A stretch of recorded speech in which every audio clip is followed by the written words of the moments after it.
Seeing as you've failed to provide an heir, Chloe, here's a little anniversary present, my father-in-law announced, a cruel smirk playing on his lips.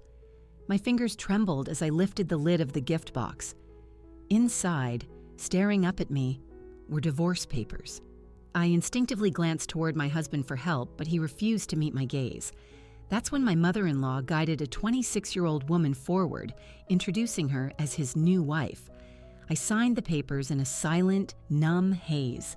And then, my best friend Jenna slid a single envelope from her clutch.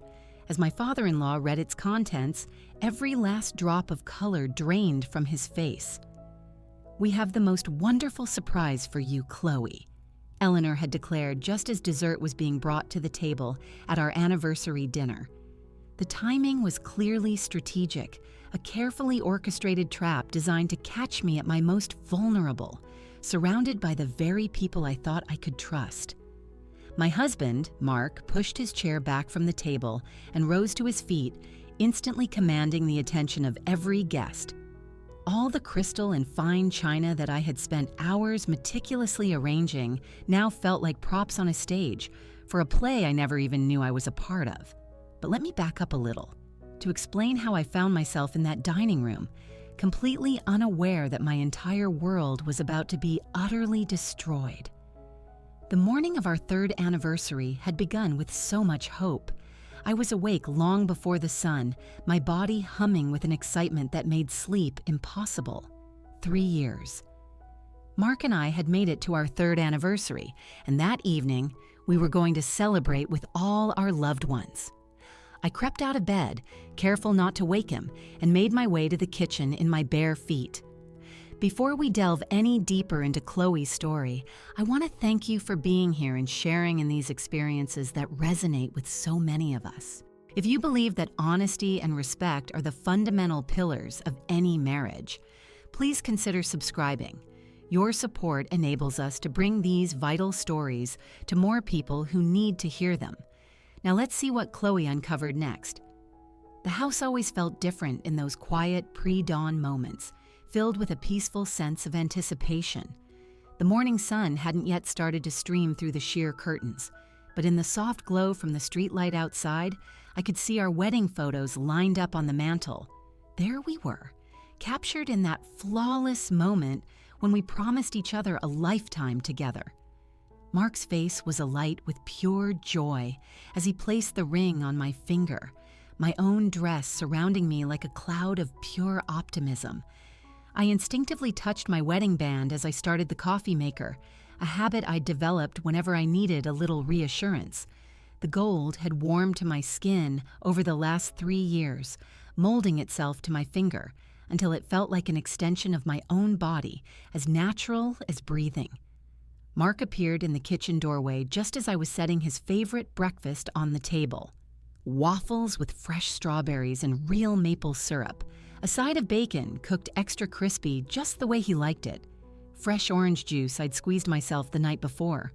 The whole kitchen smelled of contentment, a blend of butter, vanilla, and brewing coffee. "Happy anniversary," I said, my voice soft. I expected him to walk over and kiss me, just as he had on our first and second anniversaries. But he just stood there in the doorway, his face a complete blank. "Yes," he said flatly. 3 years. Something in his tone made me glance up from the plate, but he had already shifted his focus to the morning paper. The familiar rustle of the pages created a strange wall between us, a barrier I couldn't begin to comprehend. Mark had always been a quiet man in the mornings, but this silence was different. It felt heavier, more deliberate. I tried to brush off my unease, telling myself it was just anniversary jitters. Men and women handle these things differently, I reasoned. While I was bubbling with excitement, he was probably feeling the weight of the evening, the pressure to ensure everything was perfect for our families.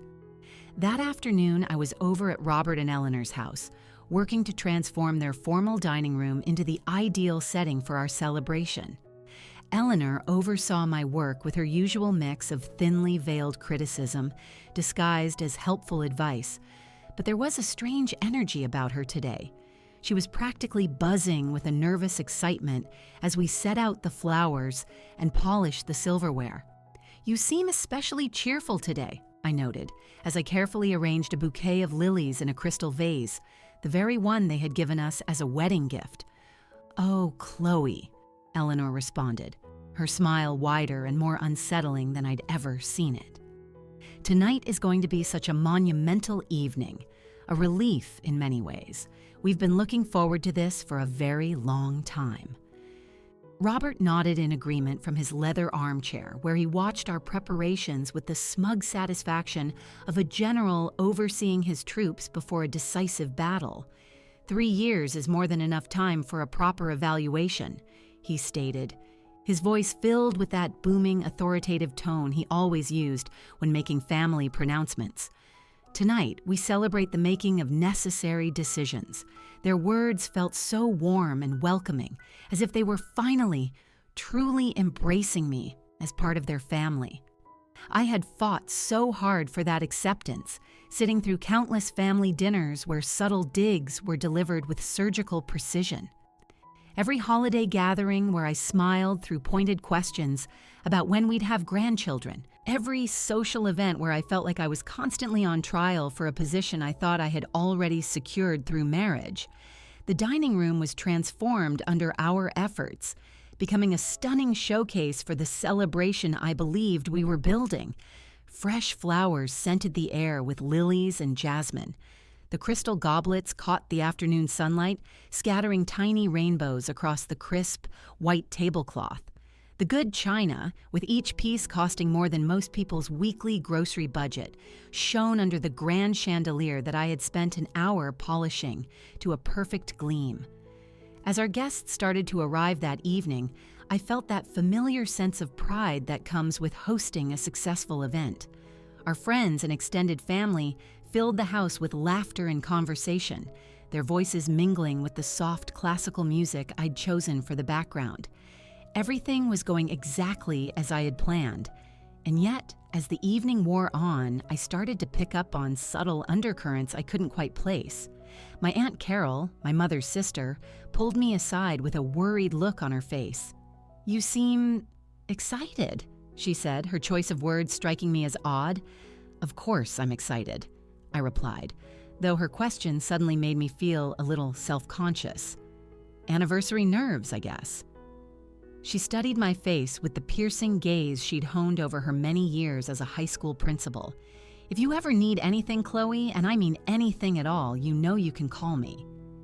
Her words had an undertone I couldn't quite decipher, as if she were offering support for a problem I didn't even know I had. Before I could ask her what she meant, Mark appeared at my side, a tight, forced smile on his face, and steered me away to greet some other guests. Throughout the cocktail hour, Mark kept a careful, deliberate distance from me, avoiding the small touches and shared looks that usually punctuated our time together in public. Whenever guests brought up our marriage or our future, he would give vague answers and quickly change the subject. His whole demeanor reminded me of someone steeling themselves for an unpleasant but unavoidable task. Dinner proceeded with all the formal elegance Eleanor had insisted upon. Course after meticulously planned course was served to our guests, each one chosen to showcase their sophisticated taste. The conversation flowed as smoothly as the expensive wine, sticking to safe, impersonal topics like the weather and local news. I should have been enjoying myself, basking in the success of an evening that had taken weeks of planning. Instead, I found myself scanning the faces around the table, trying to find a reason for the strange, unsettling atmosphere that had taken hold. It felt like everyone was acting, performing their part in a celebration, rather than genuinely celebrating. They all seemed to be following a script that I had never been given. As dessert was being served, Eleanor stood up from her seat, adopting the air of someone about to make a grand announcement. The decadent chocolate lava cake I had specifically ordered from the caterer sat untouched in front of me as a knot of dread tightened in my stomach. "We have the most wonderful surprise for you, Chloe," she said, and in that moment, I knew. Whatever was about to happen had been orchestrated for this exact moment. The timing, the location, the audience of people I loved and trusted, it was all designed to inflict the maximum amount of damage. Mark pushed back his chair and stood up, commanding the attention of every person at the table. In that moment, surrounded by the crystal and china and flowers I had so carefully arranged, I finally understood. I wasn't the host of this celebration. I was its main event. The smattering of applause faded as Robert sat back down, but the air in the room remained thick and heavy. I managed a weak smile, my hands trembling as I reached for my water glass. Something fundamental had shifted with his speech, though I couldn't yet name what it was. The faces around the table were a mixture of expressions I couldn't read. Anticipation, yes, but also something that looked disturbingly like pity. But this wave of unease wasn't the first sign that my marriage was in trouble. The warnings had been there for weeks, like hairline cracks spreading through a foundation that I had deliberately chosen to ignore. 3 weeks earlier, while I was gathering our financial documents for tax season, I stumbled upon the first concrete piece of evidence that my seemingly perfect marriage was a lie. Tucked away beneath our insurance policies and utility bills, I found a cell phone statement that wasn't part of our shared family plan. The company logo was the same, but the account number was different. My hands shook as I scanned the itemized list of charges. There were hundreds of text messages and phone calls to a number I didn't recognize. The dates and times painted a grim picture that made my stomach churn. There were late-night calls when Mark claimed to be fast asleep next to me, afternoon conversations during work hours when he was supposedly unreachable, and weekend texts sent while he was sitting right there in our living room, claiming to be catching up on work emails. The communication had escalated dramatically over the past 3 months, evolving from occasional contact to a daily, hours-long exchange. Someone had become very important to my husband, important enough to warrant this level of secrecy. When Mark got home that evening, I was waiting for him in the kitchen, the phone bill laid out on the counter like evidence in a courtroom. "Can you explain this?" I asked, my voice surprisingly steady. Mark's expression shifted rapidly from confusion to recognition, then guilt, and finally a defensive anger. "You were going through my private papers," he shot back. "They were mixed in with our joint tax forms," I replied calmly. "I wasn't snooping. I was organizing." "It's for work," he said, but his voice lacked any real conviction. "My boss needs me to have a separate line for some confidential projects." "Your boss needs you to send texts at 1 a.m? Mark's jaw clenched. "You're being paranoid, Chloe." This kind of suspicious behavior is exactly why our marriage is struggling. Our marriage was struggling? That was news to me, though apparently not to him. "What problems, Mark?" "I don't understand what's happening. Everything always has to be about you, doesn't it?" he snapped, his voice rising with a frustration that seemed to have been simmering for months. "You question everything I do, where I go, who I talk to." It's suffocating. He snatched his keys from the counter and stormed toward the door. "I need some air. I need space. I need to not be interrogated in my own home." The front door slammed shut, leaving me alone with the phone bill and the gut-wrenching realization that my husband was hiding secrets with a level of deception that was truly professional. 2 days later, a run-in at the grocery store added another piece to the puzzle. I was in the produce aisle when I noticed a young woman staring at me with an uncomfortable intensity. She was beautiful, with that kind of effortless grace that immediately made me feel self-conscious about my own hastily tied-up hair and my slightly worn-out clothes. "You must be Chloe," she said, walking toward me with a nervous energy. "I'm sorry, have we met?" "I'm Isabel," she replied, her hands trembling as she spoke. "I work with Mark. He mentions you sometimes." Mark almost never talked about his colleagues, and he had certainly never mentioned anyone named Isabel. Her nervousness felt completely out of place for a chance meeting at the grocery store. She kept glancing around as if she was afraid of being caught talking to me. "He told me about your anniversary party," Isabel went on. "It sounds like it's going to be really special." This was particularly strange. Mark had been so reluctant to even discuss the party, claiming he preferred quiet, private moments. Why would he be sharing the details with a coworker I'd never even heard of? "How nice of him to talk about our marriage at work," I said carefully, watching her face for any clue about what she wasn't saying. Isabel's smile faltered. "Oh, he doesn't really talk about your marriage. He talks about other things, personal things." She paused as if realizing she'd said too much. "I should go. It was nice to meet you, Chloe." She hurried away, leaving me standing there among the vegetables with a storm of questions brewing in my mind. Personal things? What personal things was Mark discussing with a beautiful young coworker that he couldn't share with his own wife? The weekly Sunday dinner at Robert and Eleanor's house provided yet another layer of insight into the fragile position I held in this family. What I had once perceived as mild criticism now revealed itself as a systematic and ongoing evaluation of my worth, a performance review I was clearly failing. "Margaret's daughter just had the most beautiful baby boy," Eleanor announced as we sat down to her perfectly cooked roast chicken. "Such a blessing. Grandchildren just bring so much joy." She shot a meaningful glance at my flat stomach, and I felt that familiar wave of shame wash over me. "The Johnsons are expecting their second grandchild," Eleanor continued, her words like tiny, sharp needles. "And the Pattersons just welcomed their third. It seems everyone our age is enjoying the fruits of a successful marriage." Robert then joined the attack with his usual precision. "Successful marriages typically produce children within the first 2 years. It's a sign of compatibility, shared values, and biological fitness." I tried to steer the conversation towards safer ground, but Eleanor persisted, talking about family legacy and the importance of continuing the bloodline. Her words were carefully chosen to wound while maintaining an air of plausible deniability. This wasn't just cruelty, it was strategic demoralization. Mark sat through the entire exchange in complete silence. He didn't defend me, nor did he try to change the subject.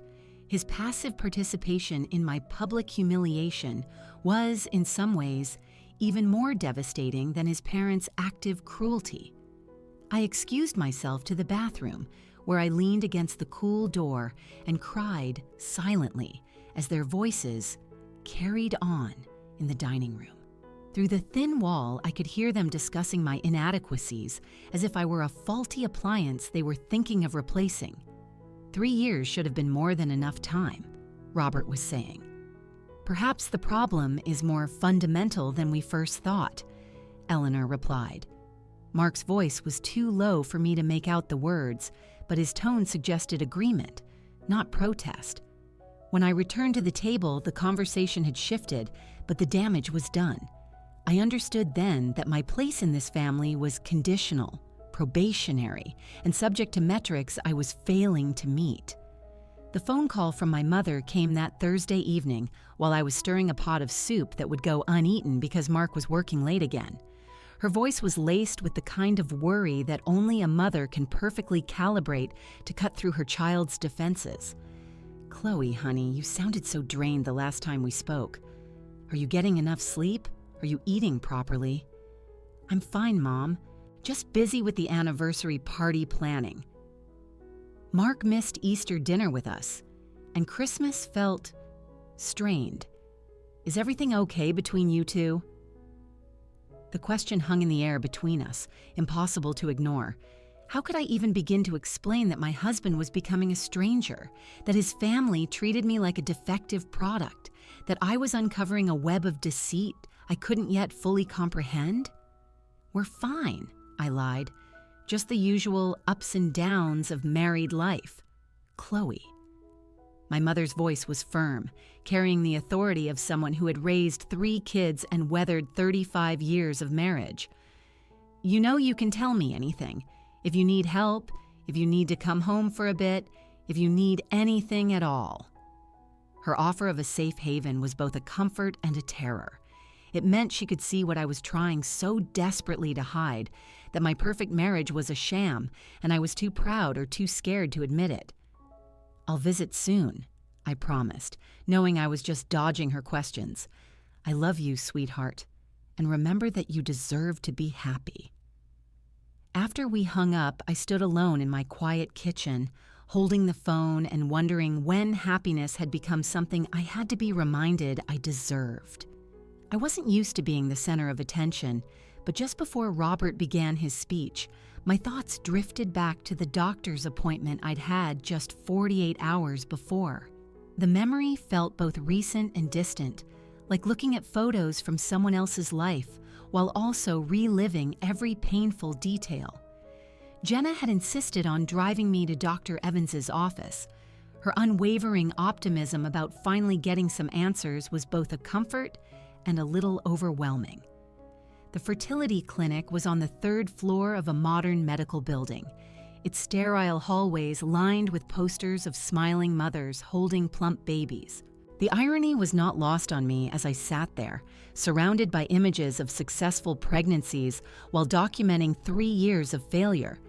"Just think," Jenna had whispered as we waited.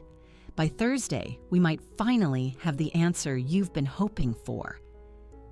The medical forms felt like a written confession. How many months had I been trying to conceive?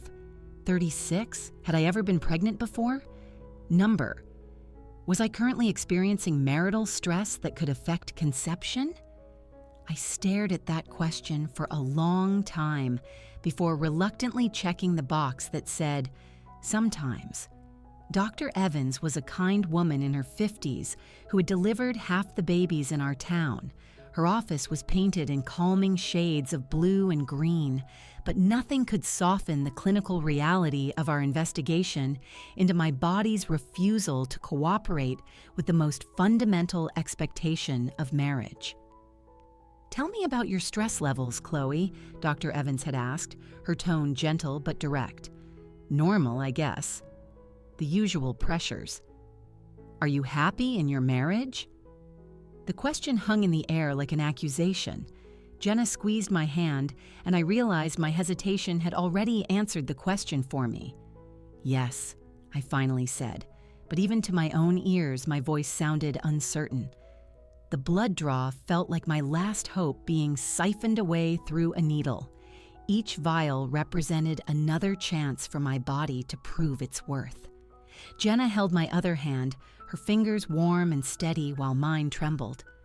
"The results should be ready by Wednesday," Dr. Evans had said. "We'll call you with the findings." Now, sitting at my own anniversary dinner, I wondered if those test results could possibly arrive in time to change whatever announcement Robert was about to make. Maybe, just maybe, some good news could salvage a marriage that felt like it was crumbling with each passing moment. The confrontation with Mark 3 nights after that appointment had shattered whatever was left of my illusions.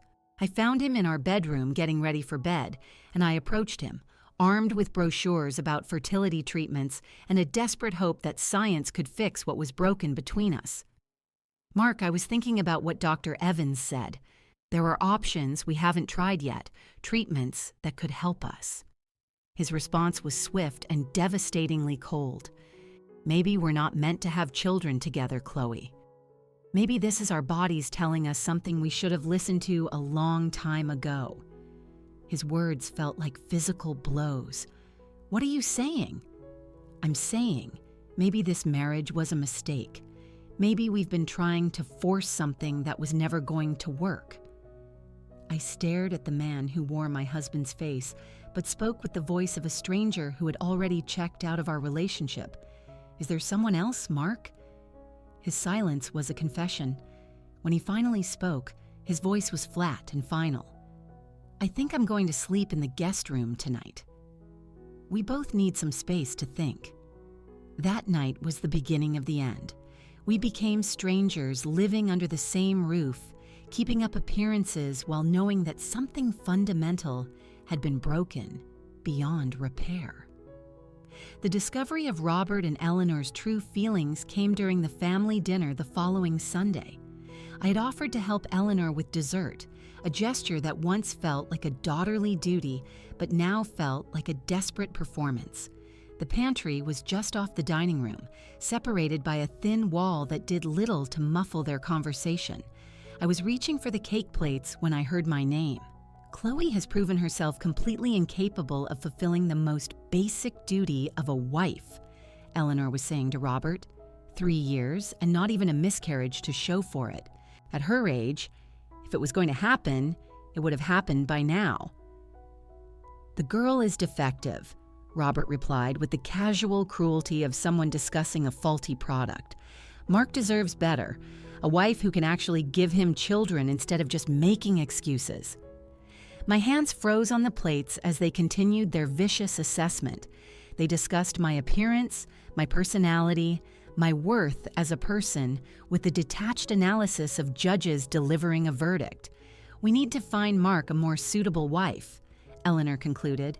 Someone younger, with proven fertility, from a better family. When I finally emerged from the pantry, my hands were shaking so badly that the crystal plates rattled. "Chloe, you look pale." "Are you feeling all right?" Eleanor asked, her feigned concern feeling like a slap in the face. These people who smiled at me across the dinner table were actively plotting to destroy my marriage.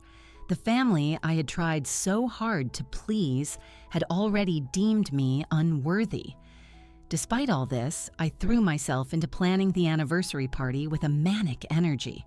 The party became my last, desperate attempt to prove my worth, to show them that I was valuable enough to keep despite my biological failings. I spent hours selecting flowers, choosing a menu that would impress even Eleanor, and crafting the perfect invitations. Every decision felt monumental, as if the success of this one party could somehow save a marriage that was clearly beyond saving. The irony was suffocating. I was planning a celebration for a relationship that had become a source of daily pain, investing my time, money, and emotional energy into commemorating a union that the other parties involved had already written off as a failure. But I clung to the ritual of it all, as if it were a life raft. The expensive linens, the carefully chosen wine, the coordinated color scheme, it was all meant to be a testament to my value. But deep down, I knew I was planning my own wake. The party wasn't a celebration of our marriage, it was a goodbye to the life I thought we were building.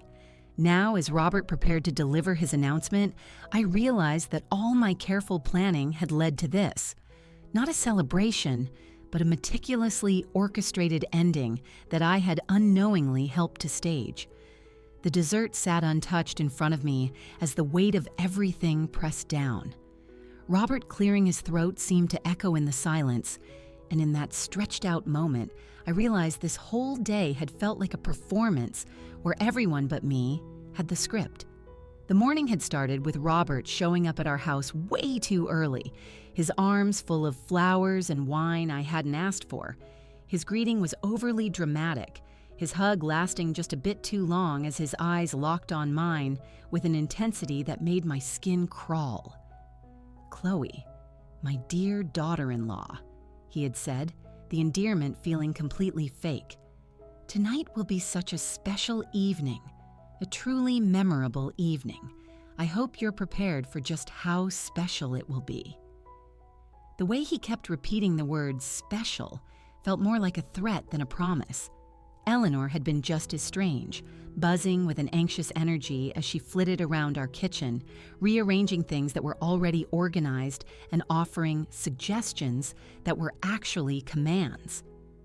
"You should wear your blue dress tonight, Chloe. The one with the high neckline. It's very appropriate for the occasion." When had Eleanor ever cared about what I wore, unless it was to criticize it? But there she was, treating me with a solicitousness that felt more ominous than her usual coldness. Mark had been avoiding me all day, blaming it on the stress of hosting, but his behavior screamed guilt, not social anxiety. He paced through the house like a man awaiting his own execution, constantly checking his watch and jumping every time the phone rang. When I tried to talk to him about party details, his answers were short and distracted. "Did you confirm the wine delivery?" I'd asked. "Yes." "What about the extra chairs from your parents' house?" "Handled." "Mark, are you okay? You seem so tense." He had looked at me then with an expression I couldn't place. Maybe it was pain or regret. "I'm fine, Chloe. I just want tonight to go smoothly." But nothing about his behavior suggested he wanted a smooth evening. It suggested he was dreading what was about to happen. Jenna's arrival was the first genuine moment of warmth I'd felt all day. She burst into the house with her usual high energy, but even she seemed different. Her excitement was almost manic, and she clutched her purse like it contained state secrets. "Chloe!" she exclaimed, hugging me tightly. "I can barely contain myself. This is going to be the best anniversary party ever." I pulled back to look at her, noticing the flush in her cheeks and the sparkle in her eyes. "Jenna, you look like you're about to explode. What's going on?" "I told you I have the perfect gift for you, and the timing is going to be absolutely perfect. Life-changing, Chloe. This gift will change everything." She kept touching her purse as she spoke, her fingers tracing the outline of what I assumed was an envelope, as if it were something precious. "You're making me nervous with all this mystery," I said, but her enthusiasm was contagious. For the first time all day, a little flicker of hope ignited in me. Maybe whatever surprise Jenna had planned could offset the strange tension that had been building since morning. "Trust me," she whispered, squeezing my hands. "When the moment is right, when it will have the maximum impact, I'm going to give you something that will make everyone in this room understand just how special you are." Her presence grounded me. While Mark's family made me feel like an outsider auditioning for their approval, Jenna made me feel seen and valued for who I was. As guests arrived, the whole social dynamic felt off. Relatives and friends came through the door with congratulations that sounded hollow and hugs that felt more like condolences. My cousin Michael, who was usually the life of the party, was subdued and kept avoiding my gaze. "Congratulations, Chloe. I hope tonight brings you everything you deserve." Everything I deserved? Why did that sound more like a curse than a blessing? Mrs. Henderson from down the street, usually a cheerful gossip, gave me compliments that sounded rehearsed. "Chloe, dear, you look absolutely radiant. So brave, so dignified. I've always admired your strength." Brave? Dignified? Those were words for people facing hardship, not for a woman celebrating her anniversary. Throughout the cocktail hour, I caught glimpses of knowing looks between guests when they thought I wasn't watching, raised eyebrows, subtle nods, and whispered conversations that stopped the moment I walked over. The entire party was charged with information that everyone seemed to have but me. My Aunt Carol cornered me by the fireplace, her hands gripping mine with an unusual urgency. "Chloe, sweetheart, you look terribly pale. Are you sure you're feeling well?" "I'm fine, Aunt Carol. Just excited about the party." She studied my face with her teacher's gaze. "If you ever need anything, Chloe, anything at all, you have my number. Promise me you'll call if you need help." Help with what? Why did everyone think I was going to need help? What crisis were they all anticipating that I was so oblivious to? Mark's behavior only confirmed my growing dread. He was drinking far more than usual, and he maintained a careful physical distance from me all evening. His conversations with his father were hushed and always ended abruptly when I came near. "Mark," I whispered when we had a brief moment alone in the kitchen, "what is wrong with you tonight? You're acting like you're at a funeral, not our anniversary party." He looked at me then, his eyes filled with an apology for a crime he hadn't yet committed. "Chloe, I just want you to know, none of this was personal. It's not because you're not a good person." "None of what isn't personal? Mark, you're scaring me." But before he could answer, Eleanor appeared in the doorway, announcing that dinner was served. Now, as Robert prepared to make his grand announcement, I realized that every strange look, every whispered conversation had all been leading to this moment. The storm that had been brewing all night finally broke with Robert's next words. "Ladies and gentlemen, family and friends," he began, his voice booming with the practiced authority of a judge delivering a predetermined verdict. "We have gathered tonight not just to celebrate Chloe and Mark's 3rd anniversary, but to address some very important family matters." A chill shot down my spine as the room fell utterly silent. Even the soft music in the background seemed to have vanished, leaving only the sound of my own heart pounding in my ears. Robert reached into his jacket pocket and produced an official-looking envelope, holding it up for everyone to see like a prosecutor presenting his key piece of evidence. "Marriage," he continued, his eyes fixing on me with an unnerving intensity, "is an institution with specific purposes. And when those purposes go unfulfilled after a reasonable amount of time, difficult decisions must be made for the good of all involved." My mouth went completely dry. My fork trembled in my hand and I set it down on the plate with a soft clink that echoed in the silence. "Chloe, my dear," Robert said, and the endearment felt like a knife wrapped in velvet. "You've been a part of this family for 3 years now. That is more than enough time to evaluate the success of this union and make the necessary adjustments for the future." Mark stood frozen next to his father, his face ashen, his eyes fixed on a point just over my shoulder. He looked like a man facing a firing squad, except he wasn't the one about to be shot. "Seeing as you've failed to provide an heir," Robert continued, his voice growing stronger, "here's a little anniversary present." He held the envelope out to me. I could hear sharp gasps from some of the guests, while others leaned in, their faces filled with the morbid curiosity of spectators at a public spectacle. My hands shook as I took the envelope. It felt heavy, weighted with a significance I was only just beginning to grasp. The return address was from a law firm I didn't recognize. "Open it, Chloe," Eleanor urged from across the table, her voice bright with a sickening excitement. "We're all so eager to see your reaction." My fingers felt numb as I tore open the seal. The documents inside were crisp and formal. "Petition for dissolution of marriage," I read aloud, my voice barely a whisper. The cold legal language couldn't mask the brutal reality of what I was holding. Mark had met with lawyers. He had filed paperwork. He had planned my public execution with the same methodical care other couples use to plan a vacation.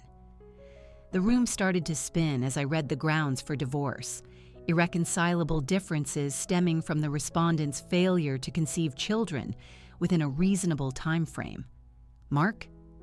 I looked up at my husband, desperately searching for any sign that this was all a twisted joke, but he remained frozen, his silence a deafening confession. The man I had shared a bed with, the man whose breakfast I had made that very morning, couldn't even look at me as I held the proof of his betrayal. "There's more, Chloe," Eleanor announced, as if she were unveiling the next act of a play. "We'd like you to meet someone very special." A young woman stepped forward from the shadows near the doorway. I recognized her instantly. It was Isabel from the grocery store, but tonight she wasn't nervous. She was dressed in a stunning silk dress, her hair perfectly styled. "Chloe," Eleanor said with glee, "I'd like you to meet Isabel, Mark's fiancée. They plan to marry as soon as the divorce is finalized." Fiancée. The word hit me like a physical blow. They were already engaged. The betrayal had layers I was only just beginning to uncover. I looked at Isabel more closely and noticed her earrings, delicate pearl drops that I suddenly realized belonged to Mark's grandmother. Family heirlooms that had been promised to me were now adorning my replacement. "We wanted you to meet her properly," Robert explained, his tone that of a businessman closing a deal, "so there would be no confusion. Isabel comes from an excellent family and she has already proven her ability to conceive. The words echoed in my head as I stared at this woman, who was apparently superior to me in the only way that mattered to them. "The papers just need your signature, Chloe," Mark finally said, his voice hoarse. "I've already signed them. We can make this easy for everyone. Easy for everyone. As if there was an easy way to have your life dismantled in front of an audience." I looked down at the papers, at the yellow sticky note pointing to where I was supposed to sign. The pen Robert offered me felt impossibly heavy. Around the table, guests shifted uncomfortably, some avoiding my gaze, others watching with rapt attention. "Chloe," I heard a voice say, and I looked up to see Jenna standing by the entrance, her face a mask of shock and fury. "Don't sign anything." Not yet. But I was beyond rational thought. The humiliation was absolute. Through a blur of tears, I signed my name on the dotted line. As the pen scratched across the paper, the room erupted in applause and congratulations for Mark and Isabel. My pain was simply the price of admission to their victory party. The cheers died the instant Jenna stepped forward, her face transformed from shock to a cold, calculated rage. The manic excitement I'd seen in her earlier was still there, but now I understood it. She hadn't been excited to celebrate my marriage. She'd been excited about what she was carrying in that purse, and my public humiliation had just handed her the perfect moment to deploy it. "Since we're all exchanging gifts," Jenna announced, her voice cutting through the room like a shard of glass, "I have one as well." The energy in the room shifted instantly. Guests who had been toasting Mark and Isabel now turned to Jenna, their expressions a mix of curiosity and alarm. "Jenna, dear," Eleanor began, her voice dripping with condescension. "How lovely of you to participate, but I think we've had enough excitement for one night." "Oh, I disagree," Jenna shot back, her smile as sharp as a razor. "I think the evening is just getting started." She reached into her purse and slowly withdrew the envelope she had been guarding all night. But instead of giving it to me, she walked straight to Robert's end of the table, a clear challenge to the patriarch. "This envelope contains some information I think you'll find very interesting," she said, holding the document just out of his reach. "Information about your daughter-in-law that might have influenced your little performance tonight, had you bothered to gather all the facts." Robert's smug confidence began to falter. "Young lady, I don't know what game you think you're playing, but—" "It's not a game," Jenna interrupted, her voice gaining strength. "It's the truth. Something that seems to be in short supply in this family." She placed the envelope on the table directly in front of him. "Open it." The room held its breath as Robert reached for the envelope, his hands no longer steady. He tore it open and pulled out the single sheet of paper inside. I watched his face as he read, and I saw his entire world crumble. The color drained from his cheeks, his triumphant smirk dissolving into an expression of dawning horror. "What does it say?" Eleanor demanded, her voice shrill with anxiety as she watched her husband's face. Robert's hands began to shake, the paper rustling in the sudden oppressive silence. His eyes darted from the medical report to my tear-streaked face. "It's a pregnancy test," he whispered, the words barely audible. "Chloe is pregnant." The silence that followed was absolute. It was the hollow silence of a tomb. "Positive," Jenna clarified, her voice ringing out in the quiet. "Confirmed by a blood test 48 hours ago. Chloe is carrying your grandchild, Robert, the heir you claimed she could never provide." I found my voice then, drawing on a strength I never knew I possessed. Through the tears and the heartbreak, I summoned every last ounce of dignity I had left. "Congratulations," I said, looking directly at Robert, my eyes no longer filled with a desperate need for his approval. "You just gave away your grandchild." The power in the room shifted instantly and completely.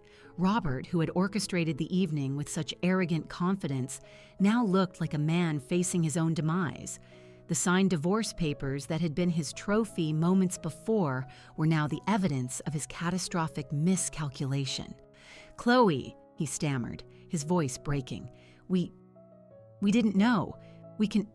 Can you what?"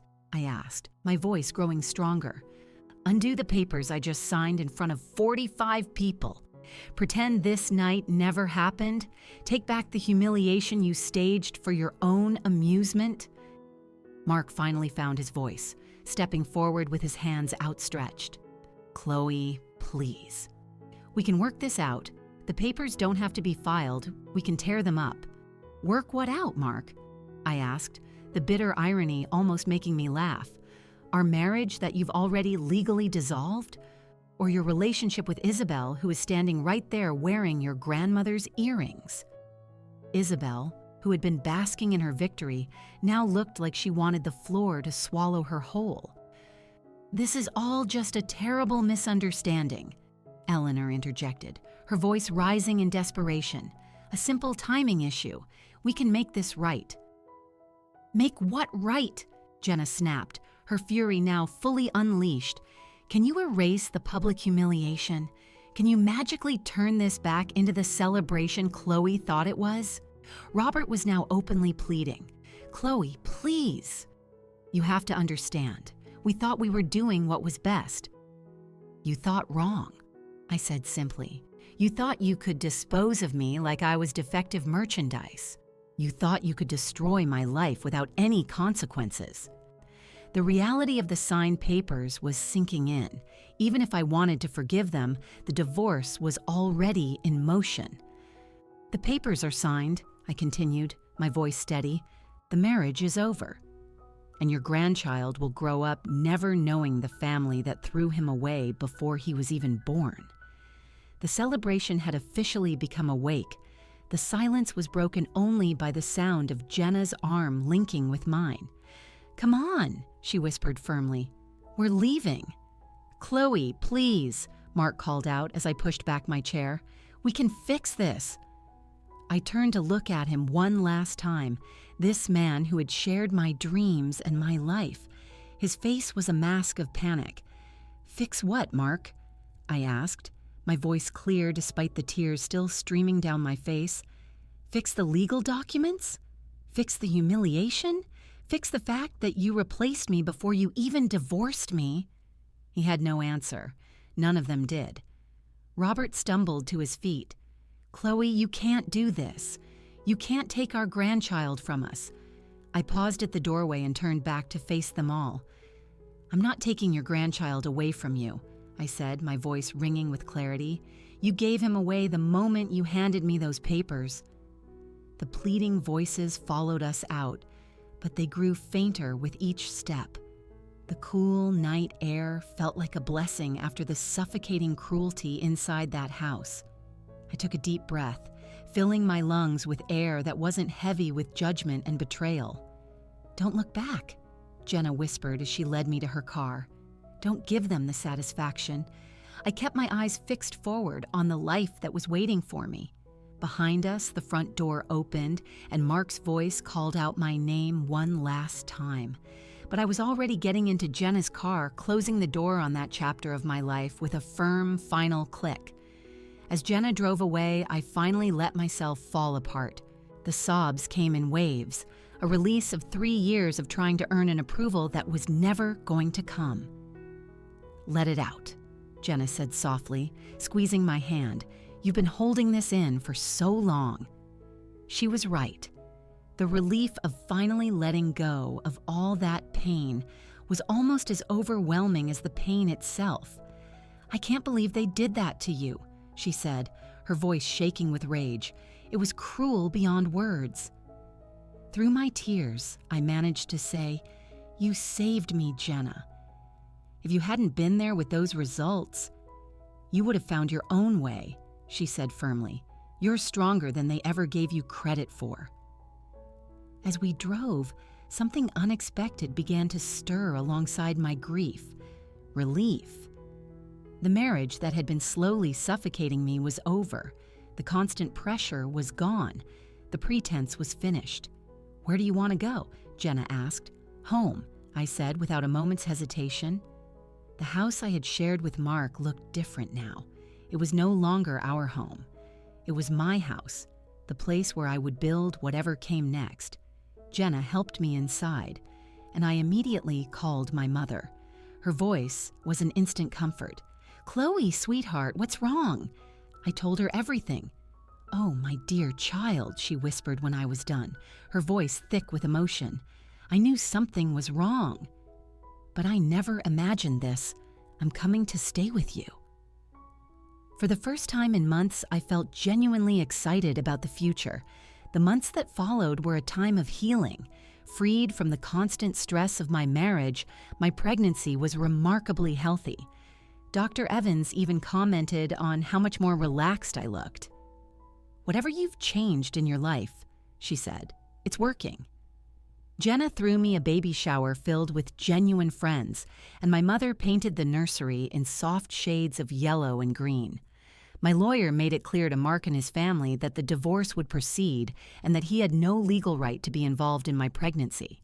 The papers they had forced me to sign had become my shield. Labor began on a spring morning, and with Jenna and my mother by my side, I brought my son into the world. He was healthy, beautiful, and perfect. Holding him for the first time, I finally understood what unconditional love felt like. I named him Liam, a name that meant strong-willed warrior. His middle name was Jacob, after my own father. Liam would grow up knowing the love of a chosen family, not one defined by bloodlines and expectations. The hospital room filled with flowers and gifts from people who celebrated his arrival without reservation. Mark and his family never tried to contact me again. Years later, I sit in my garden, watching a 4-year-old Liam chase butterflies with boundless joy. He has never known a moment of rejection in his life. The pain of my past has faded into a strange kind of gratitude. Their cruelty inadvertently gave me the greatest gift of all, freedom. Freedom to discover my own strength, to build a family based on real love, and to raise my son in a world without toxic pressure. They had wanted an heir to carry on their legacy. Instead, they had created the beginning of mine, a legacy of kindness, acceptance, and the radical idea that love should never have conditions. As it turns out, the best revenge is simply living well. If this story of ultimate justice had you captivated from start to finish, hit that like button right now. My favorite part was when Jenna stepped forward with that pregnancy test, completely turning the tables on Robert and his cruel family. What was your favorite moment from Chloe's journey? Share your thoughts in the comments below. Don't miss more powerful stories of resilience and triumph. Subscribe and hit that notification bell so you never miss an upload. The end of the story.